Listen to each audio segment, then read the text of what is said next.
Welcome, welcome, welcome, everyone. You are listening to Silence to Sound, and I am your host, Jackie Lawson. I am author of Breaking Free from the Mirage, Unmasking the Abuse Hidden in Silence. I'm the founder of the Sound to Sound movement. I am a survivor, an advocate, and a speaker. And today, I'm going to be telling my story through the silent treatment. I'm going to be continuing from where we left off on last week. But before you get to that, I want to do just as I did last week. I want to make sure I'm always thanking the people that made this possible for me. The first person is Jennifer at Office Depot for connecting me with Tulia, and Tulia for connecting me with RJ Watkins. And to RJ Watkins, Henry Tyler, Michelle, and the WGPR family, thank you so much for creating this space for people like me where we can share our stories and our testimonies. Also to my sponsors, Black Lolov Collection, Blessed Beginning Learning Center, and DJ Colombo. I thank you ever so much for supporting and believing in me. To my ride or dies, these the girls that have been with me forever. To my cousin Michelle and my sister friend Darlene Foster, thank you, thank you, thank you so much for always taking time to talk and to listen when I need someone to talk to. But most of all, I want to thank the man above, because without him, none of this is possible. I can do nothing without him. So most of all, I want to thank him.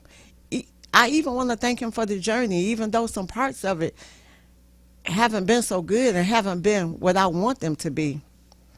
I thank you for the journey and for bringing me this far. So you are listening to Silence to Sound. Silence to Sound is not just a show. It's a conversation that many of us were not allowed to have. It's about awareness. It's about something we never thought of as abuse, the silent treatment. But before we get started on that, I want to let you know I am not a therapist. I don't have any degrees, and I'm not here to diagnose anyone. I'm just a girl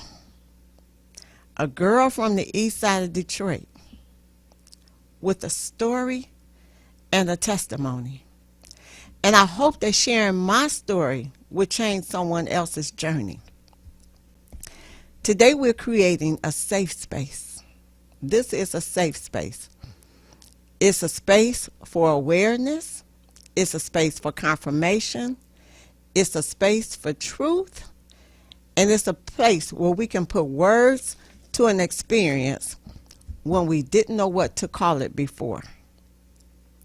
By giving this safe space for people who believe they've been hurt by silence and didn't know what it was. People like me. I was hurt by silence and I didn't know what it was. So today, I'm telling my story. And I'm allowing everyone else who want to tell their stories through silence to tell their stories. Because we are not going to be silent any longer. We're going to tell our story, and we're going to lift someone else up and bring them with us while we're telling our stories. So if you've been hurt by the silent treatment and you'd like to call in and give us a bit of your story, the phone lines will be open shortly, and that phone number is 313-365-7379. Remember, if you've been hurt by silence and you would like to share your story, because we'd like to hear your story, that number is 313-365-7379. But before we get started there, before I go back into my stories and pick up where I left off last week, I want to give you a word. And it's a word that I've had to use on my journey. Forgiveness. The power of forgiveness. I had a lot of things to happen to me. I was wronged a lot in a place where I was supposed to be safe. And it would be easy for me to be bitter and not better. But I'm choosing forgiveness, and at the same time, I'm choosing to tell my truth. Because you see, I'm on a journey to spread awareness. I have purpose. And on this purposeful journey of mine, I can't travel this road and carry bitterness. So I had to let go of bitterness. And so I'm making a call to everyone that can hear my voice. If you've been hurt by silence, if you're feeling the bitterness, be bitter. Be better and not bitter. Let the power of forgiveness help you along the way. Okay, so let's get to it. So I'm going to give you a recap from last week. Last week on Silence the Sound, I introduced myself. I talked about who I was before the marriage and who I was before the silence. I talked about barely graduating from high school. I talked about flunking out of college not once but twice, a 4-year institute and a 2-year institute. And then, like that wasn't enough, I actually went back for a third time. And then I graduated with honors because by then I had opened that door, that one that told me that I could do it. I talked about being a younger mom, about the problem I had with drug addiction. I talked about how I got clean without even going to counseling or without going to any type of rehab. I spoke about getting a job, thinking I was doing better, moving myself and my daughter into a what I call a nice area and buying a home for us, only to get diagnosed with an illness that went undiagnosed for several years. And so all that time I was off of work, lost my job, my home, everything that I had worked hard for. And then I had to go right back to square one, right back where I had started from. I touched on discovering infidelity in my marriage. I touched on the prayer. It's in the last chapter of my book, but I touched on the prayer that changed my entire life. And so I am going to finish that up today, but I'm going to finish it up a little bit later. But I am going to finish that up. And today we're going to go into more in-depth details about the silence and the silent treatment and what it is and what it is not, to help you recognize some signs in case you too may be involved in the silent treatment. So we're going to start right here with the silent treatment, what it is and what it is not. Remember, I'm not a counselor. I don't have degrees for this. I spent some time in counseling and learned some of it, and I did my own due diligence in looking things up and found out some of this information. So I'm going to give you a little bit of what I have, but please keep in mind that I'm not a professional at this, and so if anything sounds familiar to you, you may want to do your own due diligence, maybe get a counselor or do your own investigative work to find out what you find out and what you to believe being the silent treatment is. Because a lot of people think that silence is merely just about being mad. And some think it's about needing space. But here's the difference between the two. Most relationships, they have some type of conflict in them. And so healthy space is communicated. If your partner is saying to you, give me a minute, I just need to cool down, I'm going to take a walk around the block, and when I come back, we're going to talk about it. If you're getting that type of communication, they're letting you know that they want to talk about it and that they'll be right back. They just may need a minute to cool off. Here's the difference when silence is used as punishment. When silence is used, when intentional silence is used to punish someone, it generally will always follow a pattern. And here's that pattern. First, there's going to be conflict. I'm mad at you about whatever. Then there's going to be the withdrawal of the communication. So now they're not talking to you. Then there's going to be no explanation at all for what's happening. They're not going to talk to you. Then there's the no timeline, because they're not going to talk to you until they feel as if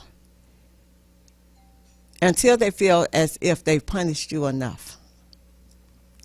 There's going to be no resolutions, and you're going to be left trying to fix it all by yourself. So I want to go over those just one more time for you to make sure that you have it. When intentional silence is used to punish someone, it generally follows this pattern. There's conflict, the withdrawal of communication.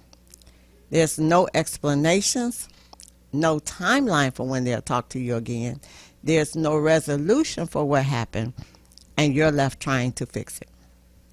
So those are the ones that I want you to keep in mind, and just keep a note in case you may be noticing some of that in your own relationships. So in just a couple of minutes, we're going to start with another story about my life. But before we do that, I'd like to give you a couple of other things. The first thing I want to tell you about is Detroit 313. Y'all know tomorrow, Friday, it's 313 Day in Detroit.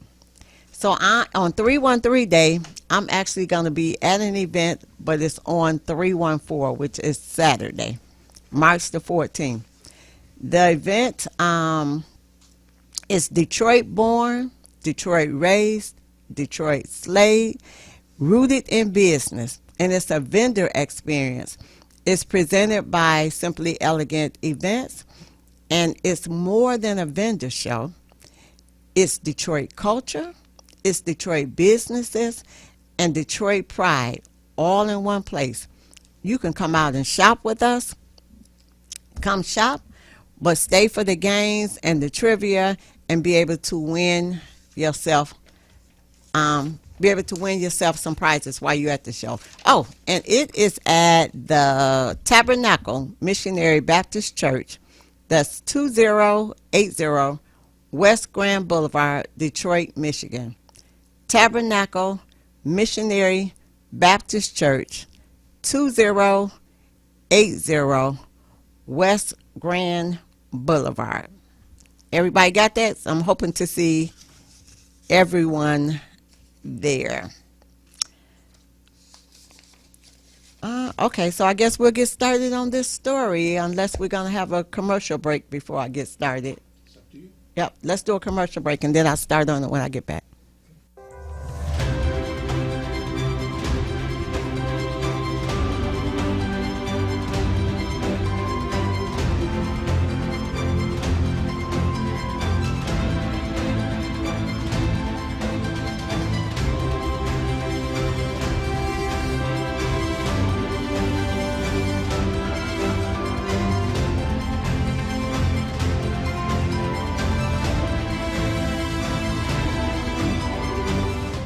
The Black Lotus Collective is a community of care dedicated to advancing women's health. We hold space for women in reproductive health and birth, offering education, embodied healing, and advocacy that honors ancestral wisdom. We help with birth planning, educational and emotional support, and resource referrals. Headed into labor, we're right by your side to provide comfort measures, labor support, and advocacy to ensure your birth plan is followed. Once your baby has arrived, we support bonding to create a positive Earthside experience.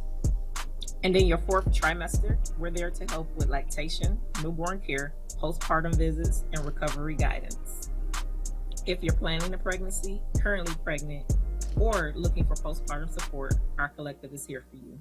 Visit us at www.theblacklotuscollective.org. My name is DJ Colombo, aka Rodney Eddy from Colombo's Custom Sounds and Lighting Service, servicing the Metro Detroit area. Call us when you have an event going on so we can service the needs you have inside, outside. It doesn't matter. We have all sound systems to fit your every need. Feel free to call me at 313-220-0932. That's 313-220-0932. Or you can look me up on djcolombo.com. Have you ever felt confused in a relationship, but couldn't explain why? No yelling, no bruises, just silence. This isn't just a book, it's validation. It's awareness. It's freedom. Stop calling it a rough patch. Call it what it is. Break free. Purchase Breaking Free from the Mirage at www.silence2sound.com. Breaking Free from the Mirage, Unmasking the Abuse Hidden in Silence. Author, Jacqueline Lawson. Available at Amazon. Hi everyone, my name is LaShawn Bridges and I am owner and director of Blessed Beginning Learning Center located on the east side of Detroit at Gratiot and Shaner on the famous 8 Mile Road. Here at Blessed Beginning Learning Center, we start at ages birth to 5 years old. We offer early Head Start and GSRP, which is our free 4-year-old program. We are known for our smaller classrooms, which provide lower ratios that we offer to our families. The staff here is like family. They are so wonderful. I love them. I love the way that they take care of my children. My child has developed immensely. He's very independent now. He likes to share. It's amazing. I'm loving it. The facility itself is extremely clean. It's very bright when you come in. A lot of colors, a lot of pictures, a lot of toys. If I had to say one thing to other parents who are looking for a center, I would say, look no more. This is the place. They care about your children. They love on them. They teach them. They treat your child as if their child. And I couldn't ask for a better place to send my daughter. For more information, please be sure to reach out to us on our website at www.blessedbeginningslc.com, or you can give us a call at 313-332-5168. We're looking forward to hearing from you soon. Welcome, welcome, welcome everyone back to Silence to Sound. Okay, so in the first 20 minutes, I kind of gave you a recap on last week and gave you a little new information on what the silent treatment is, what it's not, to kind of look for those patterns if you think you may be in some type of relationship with someone using the silence treatment against you. It doesn't have to be an intimate relationship. It could be any relationship, and they may use the silent treatment. So now I'm going to tell a story and see if you recognize any of those patterns. I'm going to tell you about something that happened to me. So it was late summer, early fall day, just the hubby and I at home because we live by ourselves in a nice ranch style house. And I was doing something that both of us did whenever we felt like it. Took a nap. I was taking an afternoon nap on the couch in our family room. This couch is kind of a old couch, but it's big and it's oversized and it's comfortable and it's relaxing and it's the perfect place to lay down and take an afternoon nap and catch a movie. And so that's what I was doing. And I was dressed like I guess a lot of people are when they're at home and not expecting company. I had on some old shorts, an old t-shirt, had some holes in them, and I'm just, I had been dressed like that all day long, just laying around the house relaxing. And I remember my husband, he came in the family room and he woke me up and told me that his friend was coming over. And as I cracked my eyes open, I looked into the TV, and the TV was pointed directly into the kitchen in the next room. And I can see the reflection of his friend already sitting down at the kitchen table, which told me that even though I was dressed inappropriately and had been that way all day, that he let his friend in the house and then woke me up, rather than waking me up so that I could get to the other side of the house where our bedrooms were before his friend came in the house. Even after he was in, he still could have asked him to just step back outside for a minute so that I can get to the other side of the house and be in the safe space, because I'm telling y'all, I was looking like that. But he woke me up, and this man is already in my house, or in our house. And I was inappropriately dressed. And this is a conversation we had had in the past about him letting people in the house when I'm not dressed properly.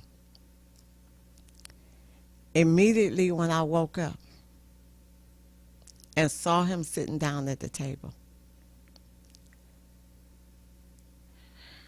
I felt disrespected. I felt hurt. I felt anger. I felt like that conversation we had had meant nothing to him. I felt like I was small and didn't matter to him. I felt exposed, unprepared for company.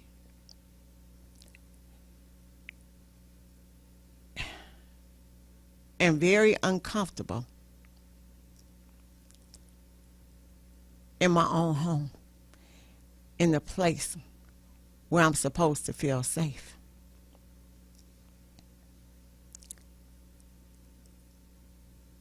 Have you ever felt uncomfortable in your own home, in the place where you're supposed to feel safe?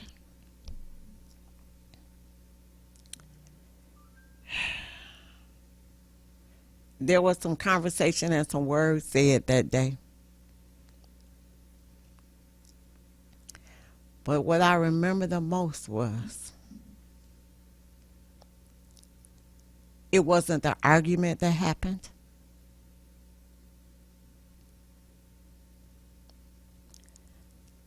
It wasn't even the silent treatment that he gave me after the event.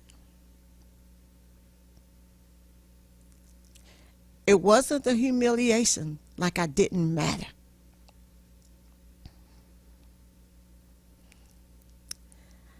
It was that my husband, he sat at that kitchen table and watched another man disrespect me and argue with me in my own home. And he never said one word.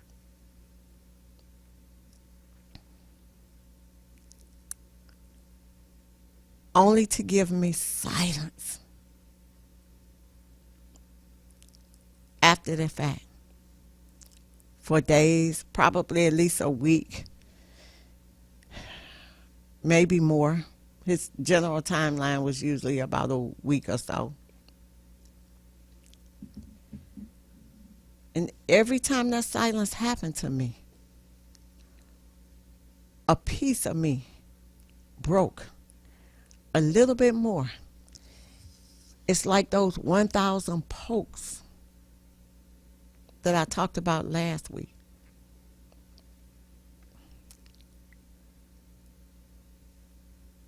It was years later when I learned that silence was used as punishment. That silence that's used as punishment has a name. And that name is emotional abuse. It was also years later when I learned that silence is one of the most powerful forms of control that somebody can use in a relationship.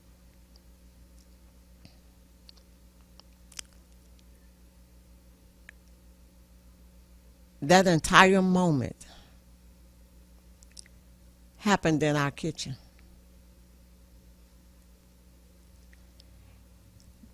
What it did to me emotionally,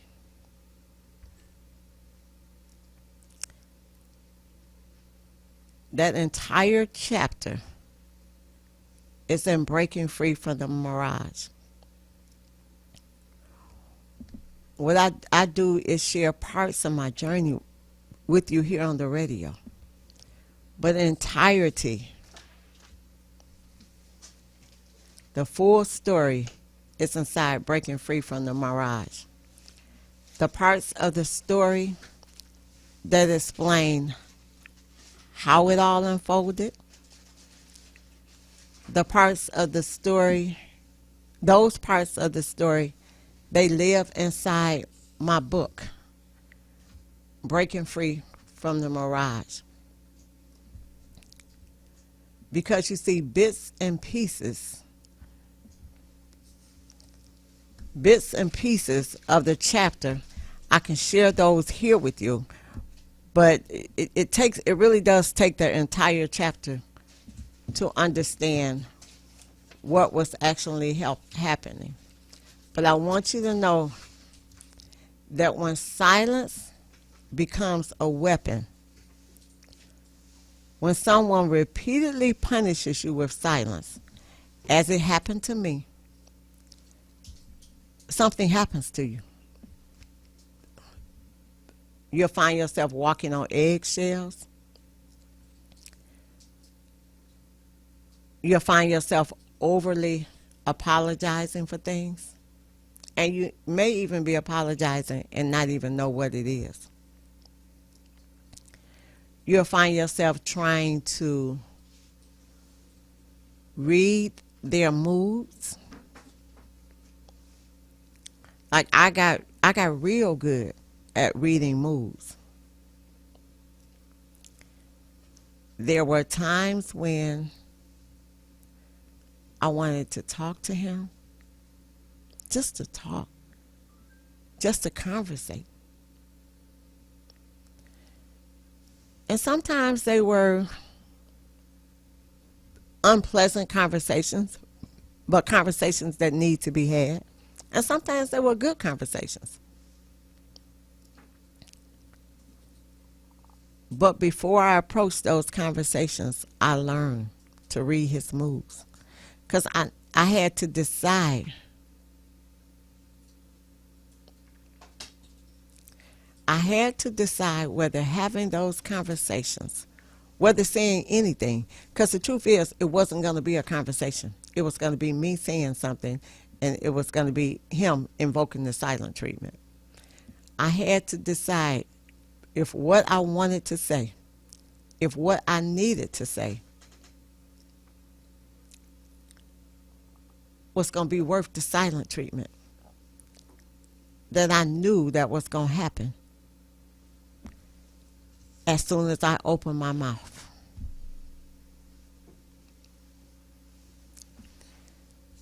So I want you to see now, hopefully you're starting to notice some of those patterns that I talked about earlier.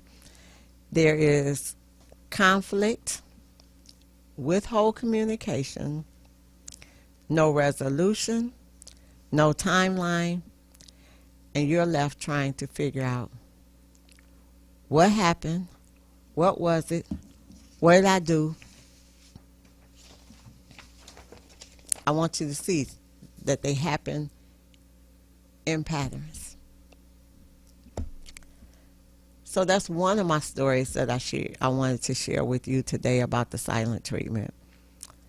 I do have another one I'm going to share in a few minutes, but before I do, I got a couple of questions in my inbox. If you're following me on Facebook at Breaking Free from the Mirage, or on Instagram at Breaking Free from the Mirage, if you'd rather not call in, you can do that, and you could just send your question to me there. And if I have time when I'm here, I'd be happy to answer the question on the air for you. Or if you've been hurt by silence and you would like to tell us some of your story, or if you have a question, you could give us a call here at 313-365-7379. Okay. So here is one of the questions that I got in my inbox. And this one actually it kind of hit close to home because I was in it for a long time, nearly 2 decades. And so this one really hits close to home for me. And it's, why do people stay so long in relationships where the silent treatment keeps happening? I'm not a counselor, I'm not a therapist, so I can't give you technical reasons why, but I can tell you what happened to me.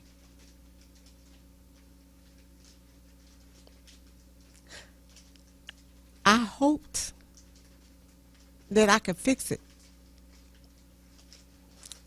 I thought that if I hung in there with him long enough, that he would see that I'm down for him, that I'm there with him, that I'm going to be there with him, that I'm not going to leave him. And I hoped that one day he would see that. And everything will be different. That's one reason why I stayed so long. The other reasons with the silent treatment, when you're dealing with the good guy, when you're dealing with someone that everyone thinks of as a good guy, you too believe. Even though you know what's happening in your life, you still believe that you have a good guy on your hands. And so I had to first work past him being a good guy before I could get to the point of understanding who he really was. It was kind of all in stages. And even once I got to the point where I knew he wasn't a good guy, and I started telling people about my story, because I was the only person that had seen him in this manner. Other people, all they had ever seen was the good guy, the one that they could call for everything, the one that was always willing to help, the one that didn't say no, the one that was nice, that was sweet, that was kind. That was all they had seen. So even once I got the courage to tell my story,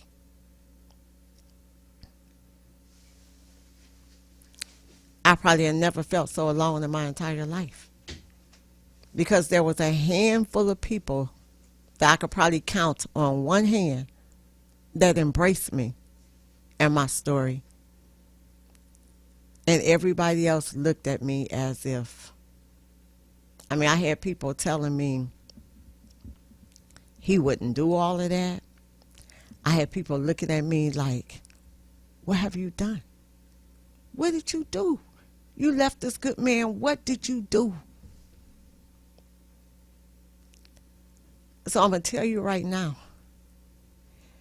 if you are involved, and we're going to go to a commercial break. In just about 60 seconds, we're going to go to a commercial break.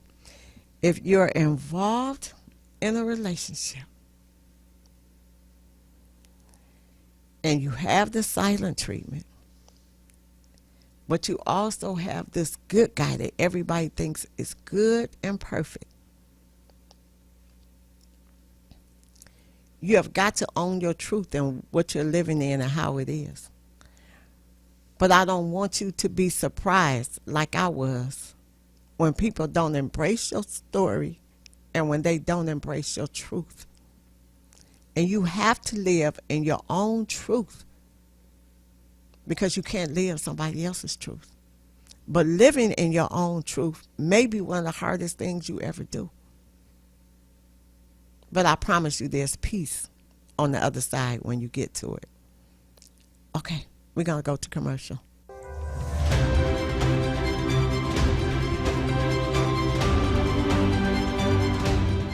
Have you ever felt confused in a relationship but couldn't explain why? No yelling, no bruises, just silence. This isn't just a book, it's validation, it's awareness, it's freedom. Stop calling it a rough patch. Call it what it is. Break free.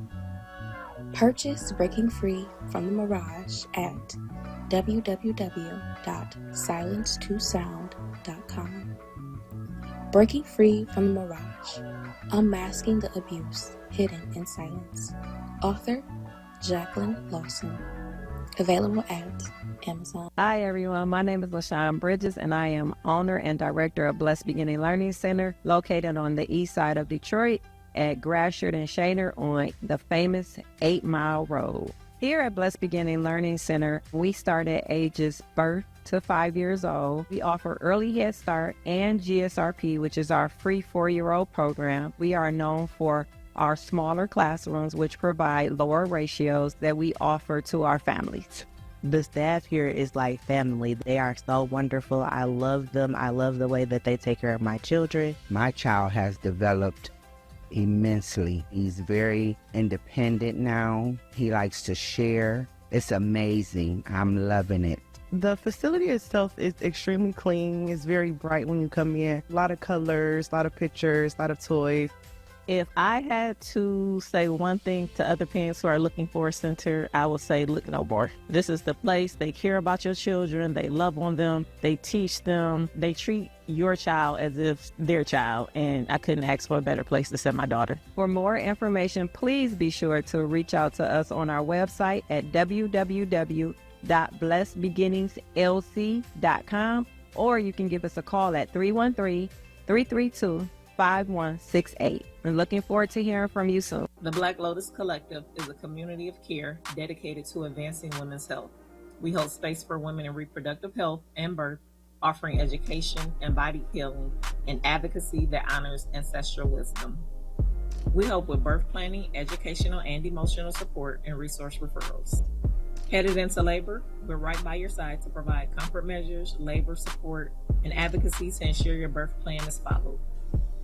Once your baby has arrived, we support bonding to create a positive earthside experience. And in your 4th trimester, we're there to help with lactation, newborn care, postpartum visits, and recovery guidance. If you're planning a pregnancy, currently pregnant, or looking for postpartum support, our collective is here for you.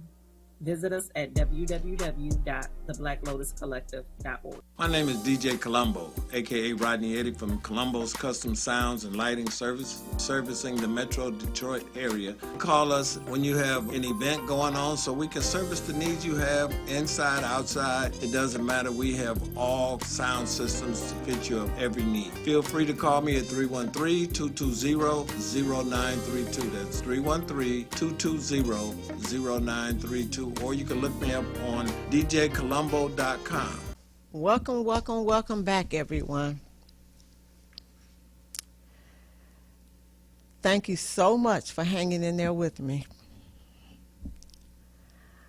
I truly hope sharing my stories and my journey is helping someone out there. Because these stories are very emotional to me, because it's going through them was hard, but going through them was hard, and not knowing that it was abuse, it was hard. But revisiting them and telling them when you know exactly what it is even more difficult than going through them. So I hope and pray that my words, that my stories will help someone else out there that may be on the same journey that I was on. So as promised, I have one last story for today. I'm going to recap and finish the story that I started last week. But before I do that, I want to talk to y'all about Detroit 313.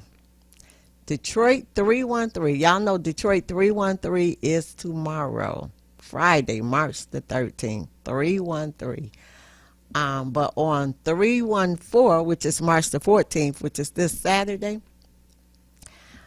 I will be at an vendor event with lots of other fabulous vendors. It's Detroit born, Detroit raised, Detroit slaved, rooted in business vendor experience. And it's presented by Simply Elegant Events. Just know that it's going to be much more than a vendor show. It's Detroit culture, it's Detroit businesses, and it's Detroit pride, all wrapped them up into one place. So please come out, y'all. Stop by my table, say hi to me. Let me know that you heard me on the radio. When you get to the door, let them know that you heard me on the radio talking about the show. The show is this Saturday, March the 14th, from 12 to 5 p.m. It is at the Tabernacle Missionary Baptist Church, and that is located at 2080 West Grand Boulevard, Detroit, Michigan. 313 on 314 Tabernacle Missionary Baptist Church, 2080 West Grand Boulevard, Detroit, Michigan. If you already have my book, just be happy just to come by and say hi and let me autograph your book for you. Okay, so now I'm going to finish this story that I started last week. If you remember, this was kind of toward the end of our marriage. But I was in a place where I didn't know what to do about the marriage.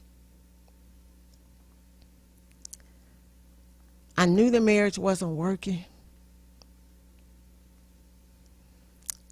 And I knew he wasn't trying to make it work. And I knew that I felt lost, broken, and alone. And this was the time of the year that it was even worse for me. Somewhere between October the 9th, October the 11th, a couple days before, a couple days after. You see, October the 9th is the anniversary of my mother's death. And she had just passed a few years before that. And October the 11th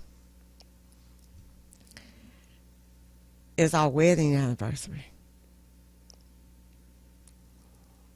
And so it was always difficult for me knowing how broken this marriage was. And one thing, the last several years of my mother's life, I ran like crazy, taking care of her, making sure she was good, making sure the people that took care of her were doing what they were supposed to be. But I'm going to tell y'all this. Out of all the times I thought I was taking care of her, the truth is, as long as she was on this earth, she was the one taking care of me. Because during this time,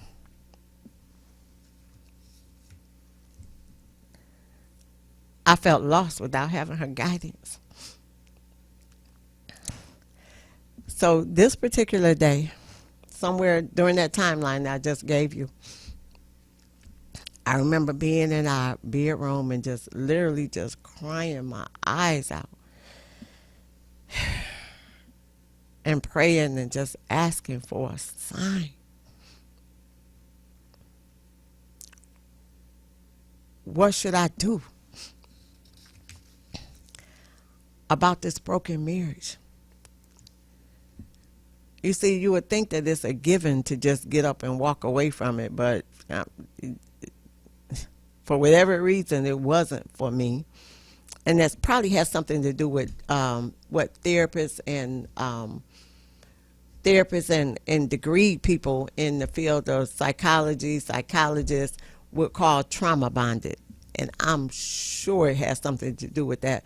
But I'm not going to get into that because I don't have enough awareness of what it is. I'm not educated enough. But I'm pretty sure that in my case, it has something to do with that. But anyway, I was in the bedroom, and I really was just a wreck, like I had been so many other days. And I just remember just crying, and then I got out of the bed and got down on my knees, and I started to pray. And I was asking God for a sign to show me what to do about this marriage. Because I wanted to stay. I wanted to work it out. But there was a part of me that wanted to leave because it was so broken and it wasn't causing me anything but pain. And I just remember praying and crying and praying and crying probably more tears than I thought I ever had in my eyes.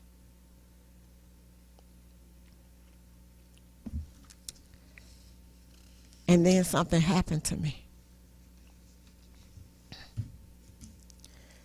that felt like a complete out-of-body experience to me. So what I'm going to say next is something maybe some of you believe in, and maybe you don't. It's up to you what you believe. But this is my story, and I'm telling it how it is. I heard a voice, and I know it was nobody in that room but me. But I heard this voice, and I know it wasn't loud, but it was loud in my head, just like the voice I talk about in one of the first chapters in the book.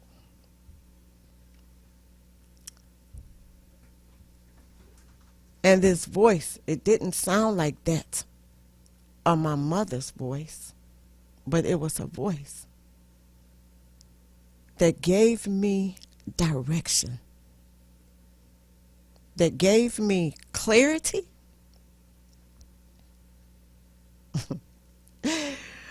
Oh, this voice checked me up like my mother would do when I was a kid. Like, girl, if you don't get in that corner and sit down somewhere.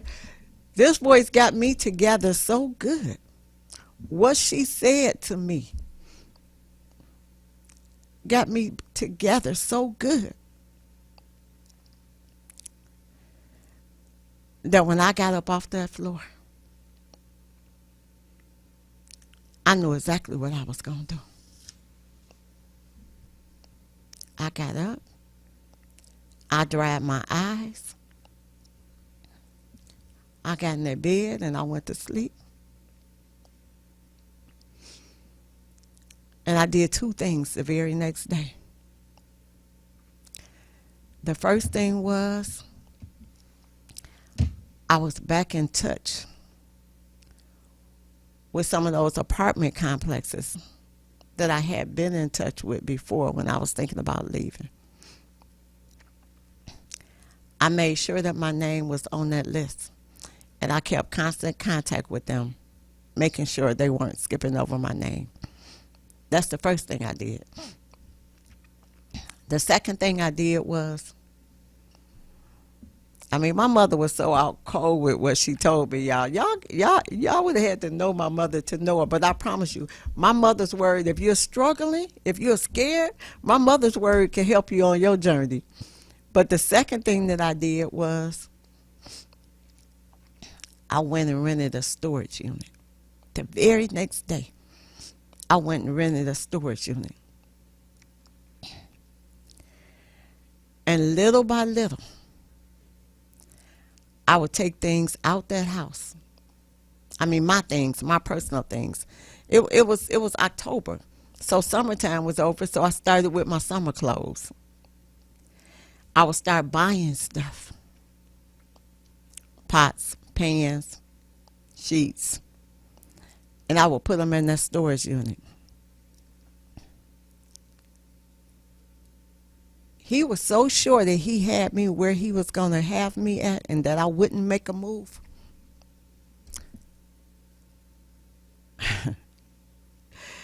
That I had a whole 50-inch brand new TV sitting in our living room waiting to go to the storage room. And he never even knew it was mine. I told him it belonged to my little cousin over here. But I just started putting my stuff in the storage and putting it in the storage and taking stuff to the storage, just only my personal stuff. And all while I was doing that, I still had a hope. I still had a hope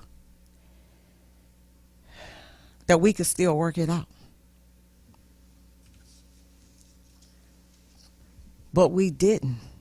He still wasn't trying to work it out. And so a couple months later, when they called my name for that list, I left. And I left with the same amount of quiet, with the same amount of silence that he had been giving me all those years. He had been giving me the silent treatment all those years and walking away from me like I didn't matter. And I left in that same manner.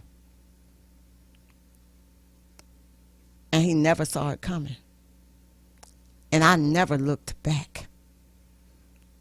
And it's all because of what my mother whispered to me when I was on my knees that day. She gave me courage unlike I had had before. All the while